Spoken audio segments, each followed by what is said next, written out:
સમાજને પ્રેમ વગર ચાલે, સમાજને नैतिकता वगैरह चाले तो ये धर्म है। जे मैं गुणों ना नाम लीधा ये बधु धर्म है। अने तमने त्यां हुदी कहूं, तमे जोजो 4-5 चोर होय ने, चोर धाड़पाड़ू, ई कोई मकान में चोरी करवा जाए अने जे माल मत्ता हाथ में आवे अने पछी जेटलू हाथ में आव्युं होय ने ई लईने आम क्या सीम बाजू वया जाए ने पछी चारे भाईबंध भेगा थाय ने पछी हुं के खबर, हवे भागला नीति थी पाड़जो। आपणे चारे हरखे हरखा भाग में हता तो हवे भाग बधाय नीति थी पड़वो जोईए। याने हवे चोर छे, विचार करो, चोरी करेलू धन छे, चोरी यानी अनैतिक चीज है। अनैतिक अधर्मी व्यक्ति को भी अपने लिए तो सत्य चाहिए। चोर माणसे पोताना माटे तो ईमानदारीनी अपेक्षा राखतो होय, खोटाडामां खोटाडो माणा होय ने ई पोते तो एम ज ईच्छे ने के मारा घरना मारी सामे साचुं बोले, ई एनी हारे कोई खोटुं बोले ई सहन न करी शके। यानी क्या कि हमें जो अपने लिए चाहिए, આપણને આપણા માટે ઈમાનદારી જોઈએ, આપણને આપણા માટે સત્ય જ જોઈએ। કોઈને એમ તમે ગમે તેટલો બેઈમાન માણસ હોય ને એને પોતાના માટે તો ઈમાનદારી જ જોઈતી હોય, નૈતિકતા જ જોઈતી હોય। तो ये जो गुण है उसी को हमने कहा धर्म। હવે એના વગર સમાજ ને ચાલે? उसके बिना समाज को चलेगा?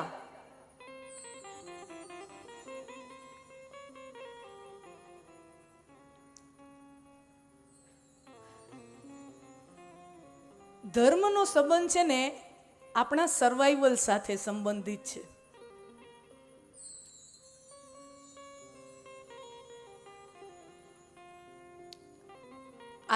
આપણા ગામમાં આપણે રોજ રાત્રે આપણા ઘરે શું કામ સૂઈ શકીએ છીએ ખબર છે?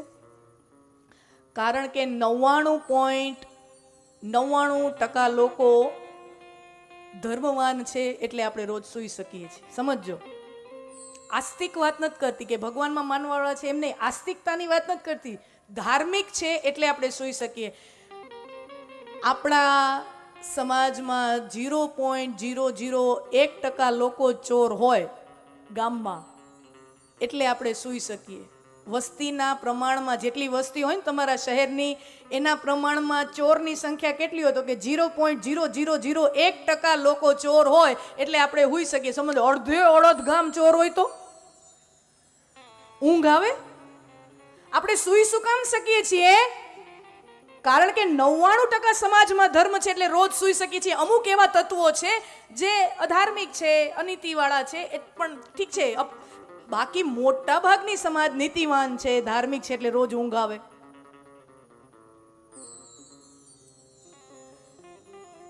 આટલી બધી આ બેંકો હોય, તમે ક્રેડિટ સોસાયટી ચલાવો છો, અલગ અલગ જગ્યાએથી ફાઇનાન્સ મળતું હોય, અથવા વેપારી પોતાના મિત્રો સંબંધોમાં એકબીજાને ઉછીને આપે ને, ક્યારેક ક્યારેક એકબીજાના વ્યવહારો સાચવી લે। હા ભાઈ, તને અત્યારે જરૂર છે તો આટલા લે અને આટલા 1.5% કે આ તે તમારો જે પણ વ્યવહાર હોય એ પ્રમાણે તમે એને વ્યાજે પૈસા આપો। તો આ બધા વ્યવહાર જે ક્રેડિટના ચાલે છે, શું કામ? કારણ કે માણા ઉછીના લઈને પાછા આપે છે એટલે આ વ્યવહારો ચાલે છે। એમાંથી અમુક જ લોકો એવા હોય જે ડિફોલ્ટ કરે, બાકી મોટા ભાગના લોકો ઉછીના લઈને પાછા આપે છે એટલે આ વ્યવહાર સમાજમાં ટક્યો છે। નતર ચાલે? નતર તો આ રીતિ બંધ જ ન થઈ જાય? ક્રેડિટ બધું બંધ કરો, ફાઇનાન્સની સિસ્ટમ આખી બંધ કરો। तो ये क्या है कि पाछा आवशे ई अपेक्षाथी आपणे कोई पण माणस धिराण आपतुं होय।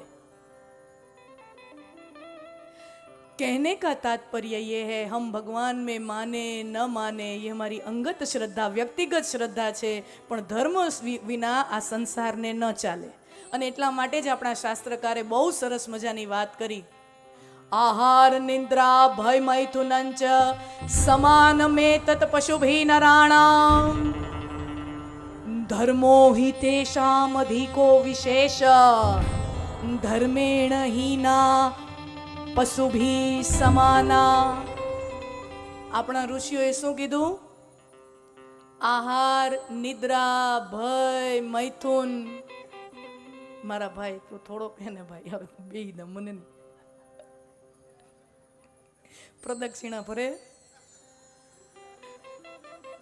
એની કામ છે, બહુ સરસ સેવા આપી રહ્યા છે, પણ મને પછી મારું ધ્યાન આમ થઈ જાય. તો બહુ સરસ મજાની વાત ઋષિઓએ કદી દો. આપણામાં ને ઢોરમાં ફરક ક્યાં આવે? હાવ ઠેઠમાં વાત કરું તો આપણામાં અને ઢોરમાં ફરક ક્યાં આવે? આહાર, નિદ્રા, ભય, મૈથુન. આ તો ભગવાને આપણને આપ્યું અને કોઈ પશુને આપ્યું. આહાર, નિદ્રા, ભય, મૈથુન. આ તો મને તમને મળ્યું અને કોઈ પશુને મળ્યું. તો મનુષ્ય અને પશુમાં ફરક શું? આહાર, નિદ્રા, ભય, મૈથુન સમાન મેતત पशु भी नराणाम. पशु અને नर यानी मनुष्य सबको समान रीत से भगवान ने दिया है, पण धर्मो ही तेषाम अधिको विशेष. પણ મનુષ્ય મુઠ્ઠી ઊંચેરો શું કામ ગણાય છે ખબર છે? પશુથી જુદો શું કામ તરી આવે છે? કારણ કે મનુષ્યની અંદર ધર્મ છે અને એ ધર્મ નામનું તત્વ મનુષ્યને અધિક વિશેષ બનાવી દે છે અને મુઠ્ઠી ઊંચેરો કરી નાખે છે. અને જો ધર્મની જીવનમાંથી બાદબાકી કરી નાખવામાં આવે તો માણસ અને ઢોરમાં કોઈ ફરક નથી. આ ઋષિઓ કહે છે, હું નથી કહેતી. સમાન મેતત પશુભી નરાણામ ધર્મ હિતેશો અધિકો વિશેષ. ધર્મેણ હીના. હીના એટલે એમાંથી બાદબાકી કરી નાખો ધર્મની. ધર્મેણ હીના પશુભી સમાના. તો પછી મનુષ્ય અને પશુમાં કોઈ ફરક નથી. અને આ તો ઋષિ મુનિઓ છે ને, એને બહુ મર્યાદાની રીતે આપણને એમ કીધું કે ધર્મની બાદબાકી કરી નાખવામાં આવે તો માણસ છે ને પશુ જેટલો જેવો થઈ જાય. પણ આપણે સમાજનું દર્શન કરીએ છીએ અથવા તો છાપા ખોલીએ અથવા ન્યૂઝ ચેનલ જોઈએ તો આપણને ખબર પડે કે માણસના જીવનમાંથી જ્યારે ધર્મની બાદબાકી થાય ત્યારે પશુ સમાન નહીં, પશુ કરતાં તો ક્યાંય નીચે પડી જતો હોય છે. પશુની અંદર બલાત્કાર નથી હોતા.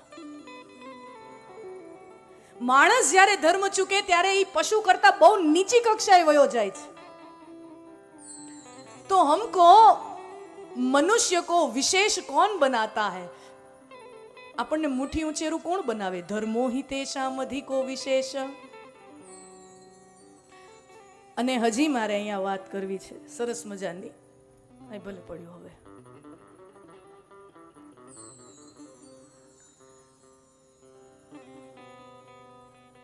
આ ધર્મનો મંચ છે, ધર્મની ગાદી છે, આ ધર્મ સભા છે. તમે સમાજમાં છે ને ક્યાંક ક્યાંક અમુક લોકો પાસેથી એવું તમે સાંભળશો કે ધર્મની સમાજને શું જરૂર છે, ધર્મની દુનિયાને શું જરૂર છે. આપ જાગૃત સમાજ છો, સુગ્ન શ્રોતાઓ છો, એટલે મને તમારી સામે આ વાત મૂકવાનો આનંદ આવે. કથાઓ શું છે? ખાલી 2 ભજનો ગાઈએ, 2 શ્લોકોનું વિવરણ કરી દઈએ, નહીં. आप सुग्न जनता है, जागृत समाज है, क्रांतिकारी समाज है, तो आपके सामने ये बात रखने में मुझे आनंद होता है. ઘણા પાસેથી તમે એવું સાંભળશો કે સમાજને બરાબર ટકી રાખવા માટે ધર્મની જરૂર નથી. આ તો કાયદો પણ છે, જ્યુરિડિક્શન છે, આઈપીસીની કલમો. હમણાં બીએનએસ ભારતીય ન્યાય સંહિતા થઈ ગયું, આઈપીસીમાંથી ઇન્ડિયન પિનલ કોડમાંથી બીએનએસ થઈ ગયું. તો આપણી પાસે છે, આપણી પાસે કોન્સ્ટિટ્યુશનની બુક છે, બંધારણ છે, આપણું પોતાનું એક સોવરેનિટી છે. તો બંધારણની પુસ્તક છે, કાયદાના ચોપડાઓ છે, ન્યાય સંહિતાની કલમો છે. આ બધું આપણા સમાજને બરાબર ચલાવવા માટે છે. તો હવે આમાં ધર્મની જરૂર શું છે? આ બધી જૂનવાણી વાતો છે, હવે આની જરૂર નથી. હું બહુ જવાબદારીપૂર્વક અને તમને ઉદાહરણ સાથે કહું કે માત્ર ને માત્ર કાયદાના જોરે, માત્ર ને માત્ર બંધારણના જોરે, માત્ર ને માત્ર નિયમોના જોરે સમાજ ટકી ન શકે. એ બહુ જરૂરી છે, એની ઉપયોગિતા છે, એનું પોતાનું સમાજની અંદર, રાષ્ટ્રની અંદર એક બહુ મહત્વ છે, એ બરાબર છે, એને કોઈ નીચું આંકવાની વાત નથી. પણ માત્ર ને માત્ર એનાથી સમાજ ટકી ન શકે. કાયદાની ભાષા તમે કોઈ અહીંયા વકીલો, બેરિસ્ટરો તમે કોઈ ઉપસ્થિત હો, તમને ખબર હોય કાયદાની ભાષા શું એક્સપેક્ટ કરે છે? માણસ પાસેથી ન્યૂનતમ વ્યવહાર, મિનિમમ આટલું માણા કરવું પડશે, નતર સજા થશે. કાયદાની ભાષા શું છે? કાયદા પાસે કેટલો અધિકાર છે? કે કોઈ પતિ છે, સમજી લ્યો કોઈના ઘરોમાં એવું વાતાવરણ હોય, કોઈ પતિ છે એ પોતાની પત્ની ઉપર હિંસક વ્યવહાર કરે, મારે જોડે આવું થાય તો કાયદાઓ છે ને, કાયદાની ભાષા શું કહે કે પતિને આ સજા મળવી જોઈએ, આ કાયદાની ભાષા છે.